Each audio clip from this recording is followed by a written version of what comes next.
Good morning बच्चों हमने जो चैप्टर स्टार्ट किया हुआ था, जर्नल स्टार्ट किया हुआ था, लास्ट 2 लेक्चर्स में मैंने आपको ट्रांजैक्शंस रिलेटेड टू बैंक वो न्यू टॉपिक कराया था। अभी सम स्टार्ट करने से पहले मुझे इस लेक्चर में भी कुछ न्यू और बताना है, फिर हमारी आगे इलस्ट्रेशन स्टार्ट हो पाएंगी। देखना ध्यान से आज जो मैं बता रही हूँ। मैंने आपको बताया था कि हमारा जो अकाउंटिंग पीरियड है वो 12 मंथ्स का होता है।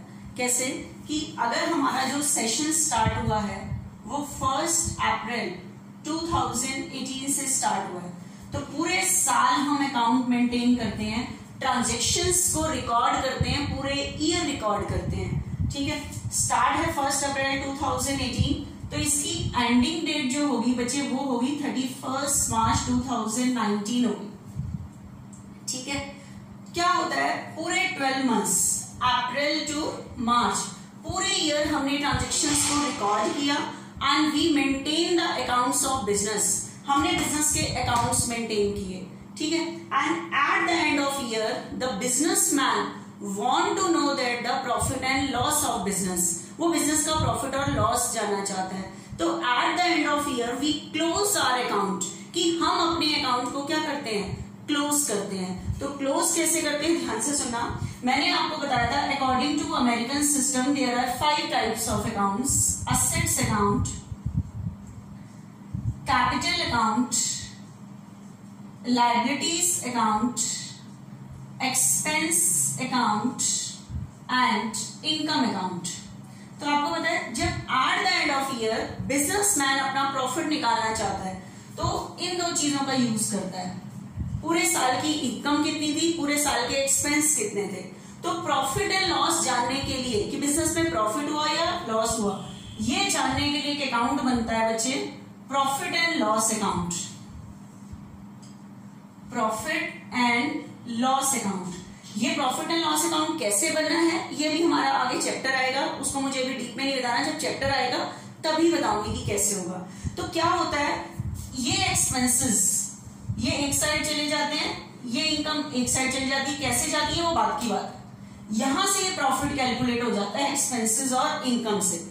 तो बिजनेसमैन को पता लग जाता है कि बिजनेस में प्रॉफिट हुआ या लॉस हुआ। तो अब मुझे बताओ ये जो बैलेंस बचता है एक्सपेंसेस और इनकम से, तो प्रॉफिट निकल गया, ये 3 चीजें बच जाती हैं बिजनेस में: असेट्स, कैपिटल, लायबिलिटीज। ठीक है, अब एक चीज बताओ, बिजनेस में मेरे पास बिल्डिंग थी, पूरे हमने इस साल परचेज की, eight the end of year हमने अकाउंट क्लोज किए, तो बिल्डिंग खत्म थोड़ी हो गई। तो जो मेरी असेट्स हैं वो एज इट इज आगे कैरी फॉरवर्ड होती है। क्या होती है, कैरी फॉरवर्ड, नेक्स्ट ईयर के सेशन में आगे जाती हैं। उसी तरह से कैपिटल भी एज इट इज जो साल के एंड में बची हुई है, प्लस लायबिलिटी जिनके पैसे हमने देने हैं कि साल का एंड हुआ, ये थोड़ा कि नेक्स्ट ईयर में नहीं देने, तो ये बैलेंसेस। तो इन 3 चीजों के बैलेंस बचते हैं। क्या बचते हैं, बैलेंस। इनके क्यों नहीं बचते, क्योंकि इससे तो बिजनेस का प्रॉफिट कैलकुलेट हो जाता है, ये खत्म हो जाते हैं। ठीक है, क्योंकि इनको हम एक अकाउंट में रख के प्रॉफिट कैलकुलेट कर लेते हैं, लेकिन या लॉस जो भी होता है, 3 चीजों के अकाउंट के बैलेंस बचते हैं, असेट्स, कैपिटल और लायबिलिटी।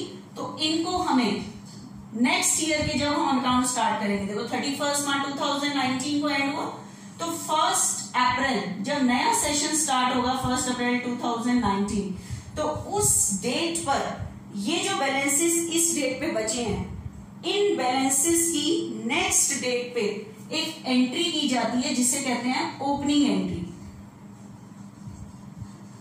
किस चीज, क्या एंट्री, ओपनिंग एंट्री। ठीक है, अभी तक तो आपने जितने सम किए थे स्टार्टिंग में आता था स्टार्टेड बिजनेस विद कैश। तो अगर मान लो मैंने पूरे साल बिजनेस किया, तो नेक्स्ट ईयर के स्टार्टिंग में सबसे पहले पिछले जो बैलेंसेस बचे हुए हैं उन बैलेंसेस को आगे लाने के लिए एक एंट्री की जाती है जिसे हम कहते हैं ओपनिंग एंट्री। ठीक है, तो सबसे पहले आपको पास करनी पड़ती है बच्चे ओपनिंग एंट्री, और ओपनिंग एंट्री में सिर्फ 3 चीजें यूज होती हैं: असेट्स, कैपिटल और लायबिलिटी। वैसे तो 5 टाइप्स के अकाउंट्स हैं, लेकिन मैंने कहा था एक्सपेंसेस और इनकम जब ये ट्रांसफर होते हैं इनसे प्रॉफिट कैलकुलेट होता है और वो ऑनर को दे दिया जाता है, खत्म वहां पे। ठीक है, तो बैलेंसेस जो बचते हैं वो 3 चीजों के। तो आप कहोगे कैसे एंट्री की जाती है, बताओ। असेट का कौन सा बैलेंस होता है, डेबिट, कैपिटल का क्रेडिट, लायबिलिटीज का क्रेडिट। तो क्या होता है, आपको बताएगा कि कितनी असेट्स आगे ब्रॉड फॉरवर्ड हुई हैं, आगे गई हैं। तो जितनी भी असेट्स हैं, आप असेट का डेबिट बैलेंस होता है, असेट को डेबिट में लिख दोगे। लायबिलिटीज का क्रेडिट होता है, तो टू लायबिलिटीज करके जो भी लायबिलिटी का नाम है वो, और टू कैपिटल, ठीक है। और आप सबको पता है, मैंने फर्स्ट चैप्टर में बताया था, assets is equal to capital plus liability, assets is equal to capital plus liability. तो ये पूरी एंट्री मैच कर जाएगी आपकी। आपके पास जो बैलेंस आते हैं आगे वो पूरी एंट्री को ही पूरा करते हैं। लेकिन तीन चीजों के बैलेंस होंगे, असेट्स, लायबिलिटी और कैपिटल। कई बार आपके पास असेट्स का बैलेंस गिवन होगा, लायबिलिटीज का गिवन होगा, हो सकता है कैपिटल का ना हो, तो आप निकाल सकते हैं यहाँ पे असेट में से कैपिटल को क्या कर दोगे माइनस, तो कैपिटल का बैलेंस आ जाएगा। तो ओपनिंग एंट्री तीन चीजों से बनती है, असेट्स, कैपिटल और लायबिलिटी। ये कोई न्यू ट्रांजेक्शन्स नहीं है। Eight the end of year जो मेरे पास तीन चीजों के बैलेंस बचते हैं, उन बैलेंसेस को नेक्स्ट ईयर जब आगे लाते हैं, उनकी एंट्री जो पास करते हैं उसे हम कहते हैं ओपनिंग एंट्री, ठीक है। तो अब नेक्स्ट सम में आपके पास एक ओपनिंग एंट्री नजर आएगी, ठीक है। तो देखना एक बार कैसे हमें एक नेक्स्ट इलस्ट्रेशन करने से पहले एक और चीज नजर आ रही है, वो ध्यान से समझना।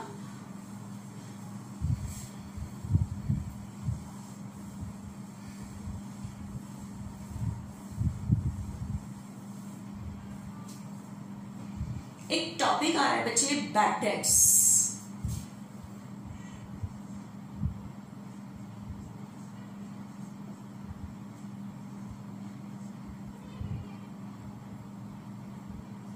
Bad debts. अब आप कहोगे क्या होता है मैम बैड डेट्स? ध्यान से समझना है बच्चे, बैड डेट्स क्या होता है। बच्चे आपके पास एक ट्रांजेक्शन है, sold goods to X rupees 60,000. sold goods to X rupees 60,000. किसको गुड्स सोल्ड किया है? X को। गुड्स सोल्ड करना मेरी income, and income always be credited. और गुड्स सोल्ड के लिए वर्ड जो यूज होता है सेल्स। सेल्स क्यों क्रेडिट हुई है? ये मेरी इनकम है। गुड्स चला गया, कैश नहीं आया, तो किसको सोल्ड किया? एक्स को। तो एक्स ने हमारे पैसे देने हैं, जिसने हमारे पैसे देने होते हैं वो हमारा डेटर। डेटर बिजनेस की असेट, असेट का बैलेंस डेबिट, इंक्रीज पे डेबिट। तो एक्स ने हमारे पैसे देने हैं, तो एक्स हमारा डेटर हो गया, एक्स टू सेल्स, ठीक है। आप बताओ, एक्स ने हमारे पैसे देने हैं, एक्स क्यों डेबिट हुआ? ये मेरा डेटर है, डेटर बिजनेस की असेट, असेट का बैलेंस डेबिट, इंक्रीज पे डेबिट, तो मेरे डेटर इंक्रीज हुआ इसलिए डेबिट हुआ। अब बताना, cash received from X rupees 60,000। आपके पास कह रहे हैं कैश रिसीव फ्रॉम एक्स। किससे कैश रिसीव किया? एक्स से, ठीक है। तो बताओ मेरे पास आएगा क्या? Cash debit, what comes in, आने वाली चीज डेबिट, तो cash account debit to X 60, cash आ रहा है, debit what comes in, X क्यों क्रेडिट हुआ? डेटर था, डेटर ने पैसे दे दिए, डेटर डिक्रीज हो गया, डिक्रीज पे रिवर्स चले जाते हैं, क्रेडिट 60, ये हो गया। बच्चे अब मेरी बात को ध्यान से सुनना, ये था cash receive from x. By chance आपने एक्स को कैश सेल किया है, उसने हमारे 60,000 देने हैं, लेकिन वो इंस्टॉलमेंट हो गया है। अब आप कहोगे इंस्टॉलमेंट क्या होता है? कंगाल हो गया, ठीक है। एक्स बिकम इंस्टॉलमेंट, एक्स कंगाल हो गया है, and nothing will be recoverable. Recoverable मतलब nothing will be receive from his estate. Estate मतलब असेट, उसकी असेट से आपको कुछ भी रिसीव नहीं होगा, कुछ भी रिसीव नहीं होगा। ये जो एक्स आपका डेटर था, आपको पता लग रहा है ये कंगाल हो गया है, and nothing will be recoverable from his estate.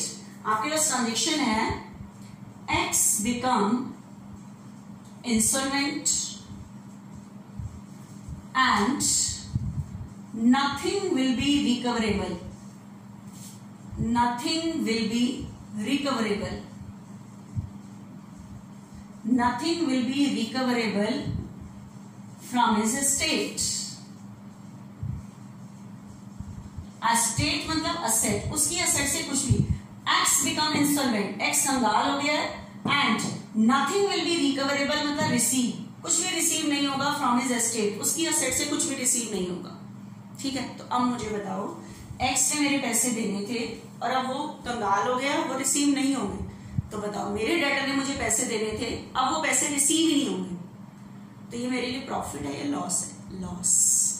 इस लॉस को कहेंगे बैड डेब्ट्स। बैड डेब्ट्स मतलब पैसे डूबना, तो आपका पैसा ये डूब गया 60,000, क्योंकि एक्स ने आपके पैसे 60,000 देने थे, अब वो कंगाल हो गया तो नहीं देगा, तो आपका पैसा, ये हम नॉर्मल वर्ड यूज करते हैं कि मेरे पैसे डूब गए, ये पैसे मेरे क्या हो गए?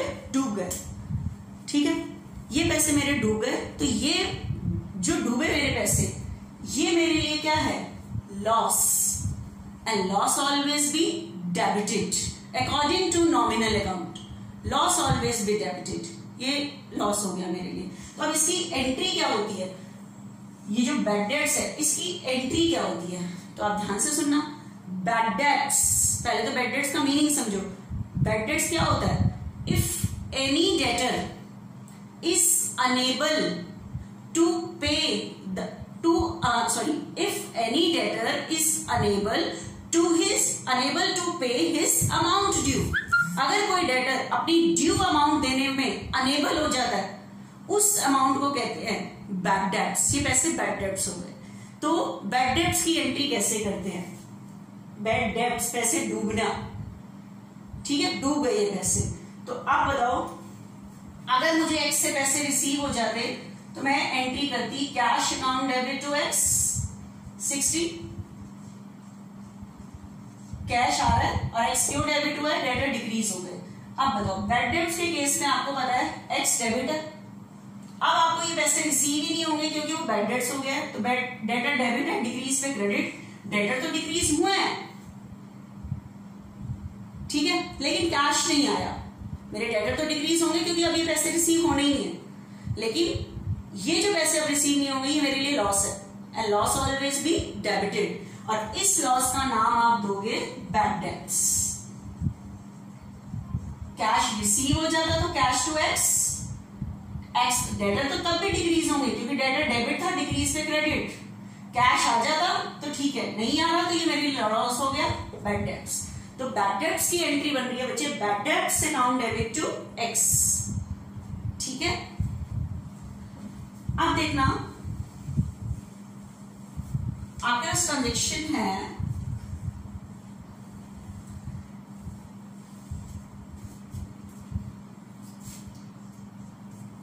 एक्स बिकम इंस्टॉलमेंट, एक्स क्या हो गया है? इंस्टॉलमेंट हो गया है, एंड इंस्टॉलमेंट हो गया मतलब अब तो पैसे रिसीव होंगे ही नहीं, लेकिन आपको पता है जो इंस्टॉलमेंट होता है हम उसकी पूरी प्रॉपर्टी को बेचते हैं, उससे फिर रिसीव हो जाता है कुछ, ठीक है। तो कई बार कह रहा है कुछ भी रिसीव नहीं हुआ तो पूरा लॉस हो गया। अब कह रहा है x become instalment and 60% is receive as a final dividend,